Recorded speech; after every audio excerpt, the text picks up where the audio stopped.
Welcome to How You Livin', a transformative podcast featuring best-selling author, inspirational speaker, and minister, Dr. Rick Rigsby. And now, Dr. Rick.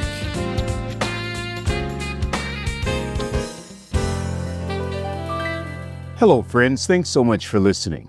Let's continue our discussion on leadership. No, not that shallow, superficial leadership that tends to drape a culture that is mesmerized by wanting to be entertained. That's not what I'm talking about.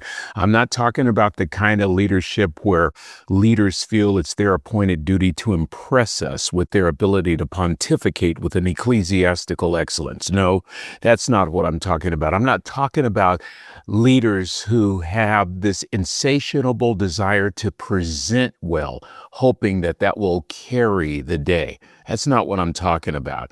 Those things do define some of the, quote, leadership practices of this current age. But I want to talk and continue our discussion talking about genuine leadership, the type of behavior that inspires, the type of leader that inspires people to be better professionals and, perhaps more important, better human beings overall. Genuine leadership in our present day seems to have been replaced by clicks and likes and views, co-opted by how slick our brand is and how well we present. It's something I refer to as impressionistic kind of leadership, where we look the part, but that's pretty much it. For an American culture these days, it's all about how we present. I've long said we'd rather look good than be good. Now, while brands and cliques have their place, they do not guarantee genuine leadership. So let's continue with how I define genuine leadership. One who displays influential behavior in a manner that motivates and inspires others to improve their lives. Developing influential behavior, thus, is the key. This is the foundation for effective leadership. According to author John Maxwell, leadership is influence, nothing more, nothing less. I believe influence is the trademark of leadership. It's our ability to influence people within the sphere of our periphery. That determines our leadership impact. That determines our leadership capacity. Here's the bottom line. No influence, no impact. No influence, no leadership. The best we can do is impress. And impressing people does not equate to impacting people. I want you to listen to the words of Ken Blanchard and Mark Miller from their book, Great Leaders Grow. Listen to this quote. They state, "Have you ever considered what enables some leaders to soar above all others? We're convinced, after more than a combined 70 years of leadership, we're convinced that the path to increased influence, impact, and leadership effectiveness is paved with personal growth, for growth is the leader's fountain of youth." I like that. In fact, these authors conclude with this thought: our capacity to grow determines our capacity to lead. Think about that again. Our capacity to grow every single day determines our capacity to lead. Thus, one of the major building blocks of genuine leadership, a commitment on our part to grow every single day. I want to ask you a question. If you're not growing, what are you doing? You're remaining stagnant. And most would argue that remaining stagnant is actually moving backward, right? And so here's the goal, a very simple goal. I try to grow by 1% every single day. I learned when I was engaged with the PGA years ago, Professional Golfing Association. I learned that there's not much that separates the number one golfer from the number 100 golfer. It's about 1%. Isn't that interesting? And so listen to this. If we believe that growth is one of the major building blocks, then why not commit to growing every single day? You know, one of the greatest coaches that I have ever learned about is Coach John Wooden. He coached UCLA's men's basketball team. He was known as the Wizard of Westwood. Why? He took the Bruins to 10 national championships, 7 in a row. Listen to what Coach Wooden said on one occasion. Live as though you're going to die tomorrow. Live today as though you're going to die tomorrow. Learn today as if you're going to live forever. That bears repeating. Live today as though you're going to die tomorrow. Learn today as though you're going to live forever. I also recall Coach Wooden saying, it's what you learn after you know it all that counts. It's safe to say that most of us place limits on our greatness by placing limits on our growth. Most of us place limits on our greatness because we simply stop growing. We stop learning. You know what research indicates? A lot of folks stop learning after high school. Yeah. They start going down career paths. They start planning for families and life after school. Many say after that last final, that's the last time I'm going to do anything like that. And they just stop growing. They think that since their, quote, formal education is over, they see no need to continue learning in light of family and career paths.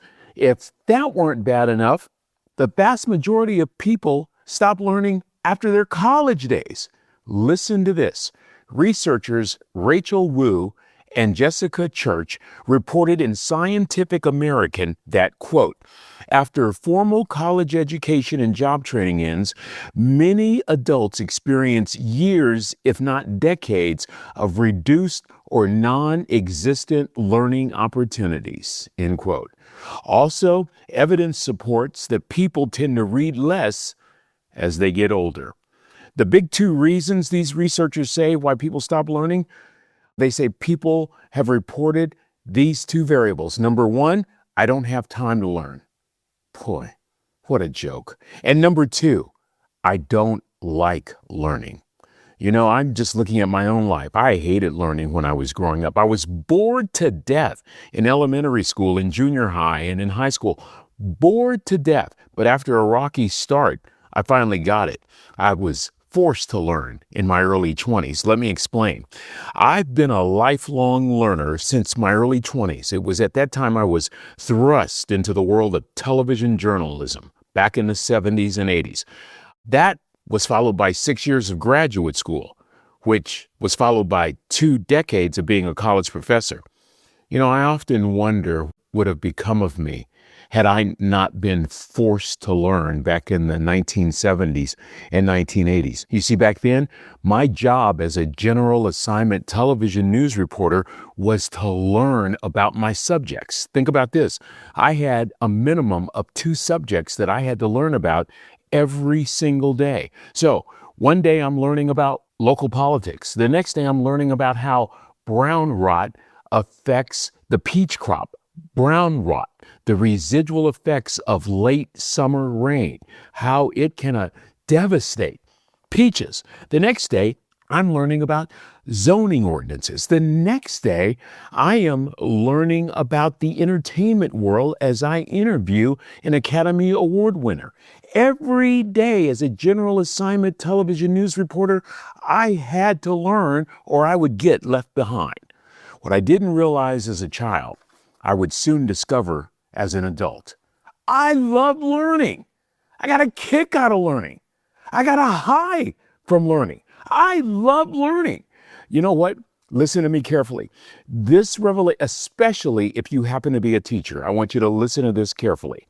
This revelation that came later in my life that I love learning, it shaped my teaching career. I was guided by the belief that there is no such thing as a boring subject, only boring teachers. Come on, y'all. No such thing as a boring topic, just a boring approach to that topic. I also held tightly to the words of one of my heroes, Mark Twain, who said on one occasion that I've never allowed my schooling to get in the way of my education. You see, I discovered that opportunities to learn exists everywhere if we will simply open our minds and open our eyes. Can I give you a classic example?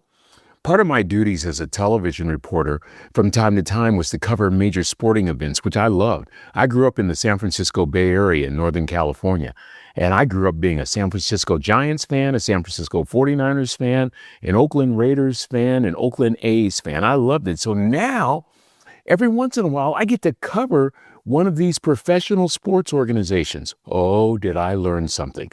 First, let me requote Mark Twain's quote. Mark Twain said on one occasion, "I've never allowed my schooling to get in the way of my education." I want you to listen to this story because it really speaks to the fact that you can learn anywhere, anytime, if your mind is open to it. As part of my duties as a television reporter, I'm covering a Major League Baseball game at the Oakland Alameda Coliseum. At that time, it was the home of the Oakland A's. They were the home team. The visiting team was the Cleveland Indians, right? And I have this job assignment. I have one assignment by the sports director. My job was to secure an interview with former San Francisco Giants great Bobby Bonds. Oh, I watched him when I was growing up. Bobby Bonds, one of the greatest outfielders ever. Just a phenomenal baseball player. My assignment was very simple: to get Bobby Bonds to talk about his son, Bobby Bonds Jr. We're in the mid-1980s. Bobby Bonds Jr. is playing at this point in the minor leagues. That was my job. Nothing else. To get Bobby Bonds Sr. to talk about his son, Bobby Bonds Jr. Now, listen carefully. During the interview, Bobby, the dad, would say, "My son, Bobby Jr. is doing very well, but, I got another son at Arizona State that you need to check out, Barry." I didn't even listen to that. It went in one ear and right out the other. I kept pressing and pressing and pressing to talk about Bobby Jr. I could care less about this other kid, couldn't even remember his name.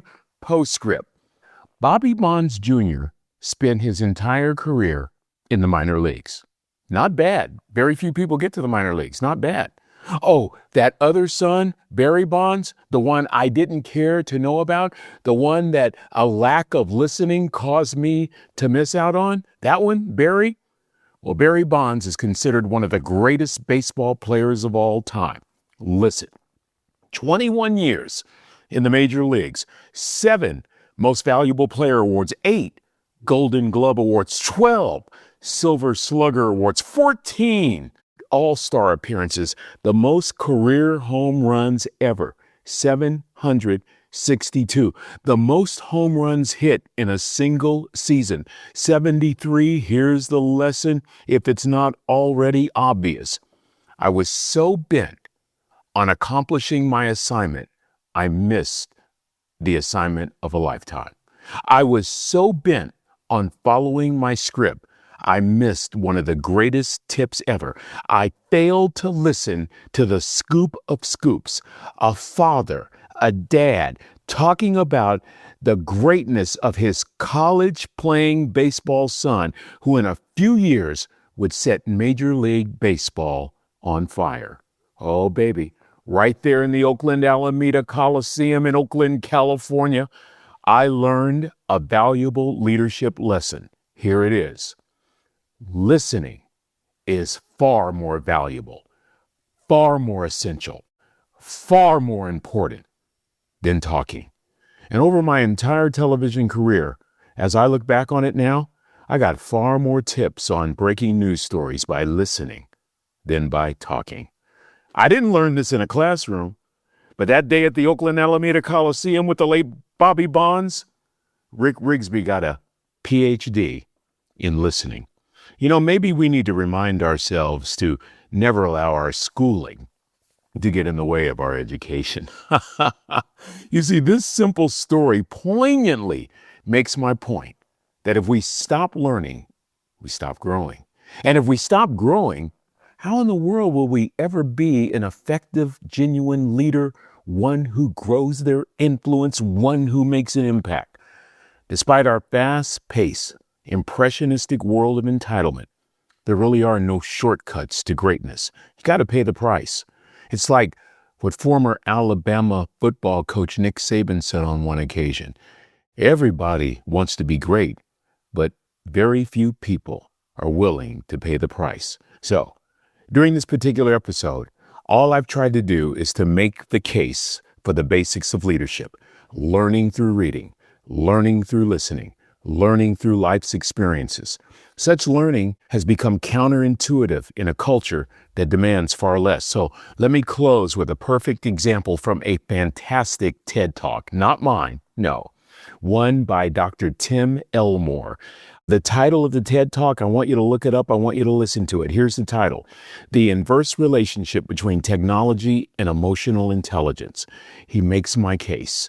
Elmore says, technology isn't going away. We just have to learn to balance technology with humanity.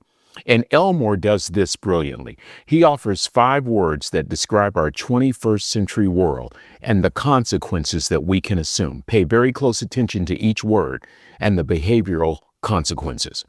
First word, speed. We want everything fast. The inverse relationship to this, slow must be bad. Second word, convenience. All we have to do is ask Google. So the inverse relationship to convenience, hard must be bad. Third word, entertainment. I must consistently be entertained. Stop. I just heard about a USC study involving teenagers. Are you ready for this, y'all? 60% of teens use their phones while watching television. 20% of teenagers use their phones. They're on their phones in movie theaters. Now back to number 3. Entertainment. I must be constantly amused. Thus, the inverse relationship, being bored, being quiet, being still must be bad. Number 4, nurturing. I'm obsessed with safety. So as a result, I can't do such and such. The inverse relationship, risk must be bad. And then 5th, the word is entitlement. Why do I have to work for this? Thus, Elmore argues, labor must be bad. Friends, here's the postscript. Elmore's research with teachers from K to 12 reveals that the number 1 phrase teachers hear more than any other phrase from their students: this is too hard. Friends, the very elements that create authentic, genuine leadership driven by influence that makes an impact, those very elements are eroding away in a society that favors noise, busy, comfort, convenience, and ease. If we're motivated by speed and entertainment and convenience and ease and entitlement, chances are we're not growing. We're being entertained, but we're not being challenged. Just remember, great people do things that other people don't, and great leaders do things that other people won't, like grow and grow daily. Let's pick it up right there when we're together again. That's going to do it for this episode. Until we meet again, this is Dr. Rick, asking the most important question I can ask: how you living? Are you ready to make an impact in your world right now? Do you want to stop existing and start living your best life right now? Dr. Rick wants to give you the first chapter of his best-selling book, Lessons from a Third Grade Dropout, absolutely free. Just go to www.rickrigsby.com/free gift to get the print or audiobook right now. This is the podcastfactory.com.